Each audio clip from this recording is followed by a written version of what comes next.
നമസ്കാരം, കൊട്ടാരക്കര മീഡിയയിലേക്ക് സ്വാഗതം.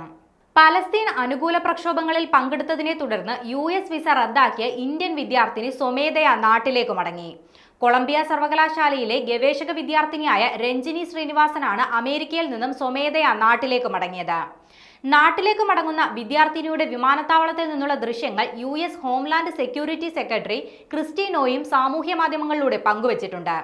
തീവ്രവാദത്തെയും അക്രമങ്ങളെയും ന്യായീകരിക്കുന്നത് ഈ രാജ്യത്ത് അനുവദിക്കില്ലെന്ന് വിദ്യാർത്ഥിനിയുടെ ദൃശ്യങ്ങൾക്കൊപ്പം സെക്യൂരിറ്റി സെക്രട്ടറി ക്രിസ്റ്റി നോയും സാമൂഹ്യ മാധ്യമങ്ങളിൽ കുറിച്ചു. അമേരിക്കയിൽ താമസിക്കാനും പഠിക്കാനും വിസ ലഭിക്കുന്നത് ഒരു പ്രത്യേക ആനുകൂല്യമാണ്. ആക്രമണത്തിനും തീവ്രവാദത്തിനും വേണ്ടി ബാധിച്ചാൽ ആ ആനുകൂല്യം റദ്ദാക്കപ്പെടും. നിങ്ങൾ ഈ രാജ്യത്തുണ്ടാകരുതെന്നും ദൃശ്യങ്ങൾക്കൊപ്പം സെക്യൂരിറ്റി സെക്രട്ടറി കുറിച്ചു. ഹമാസിനെ പിന്തുണച്ച് പലസ്തീൻ അനുകൂല പ്രക്ഷോഭങ്ങളിൽ പങ്കെടുത്തതിനെ തുടർന്നാണ് കഴിഞ്ഞ മാർച്ച് 5-ാം തീയതി രഞ്ജിനി ശ്രീനിവാസന്റെ സ്റ്റുഡന്റ് വിസ US റദ്ദാക്കിയത്.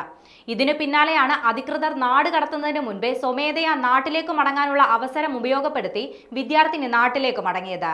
കൊളംബിയ സർവകലാശാലയ്ക്ക് കീഴിലെ സ്കൂൾ ഓഫ് ആർക്കിടെക്ചറിൽ ഗവേഷക വിദ്യാർത്ഥിനിയാണ് രഞ്ജിനി ശ്രീനിവാസൻ.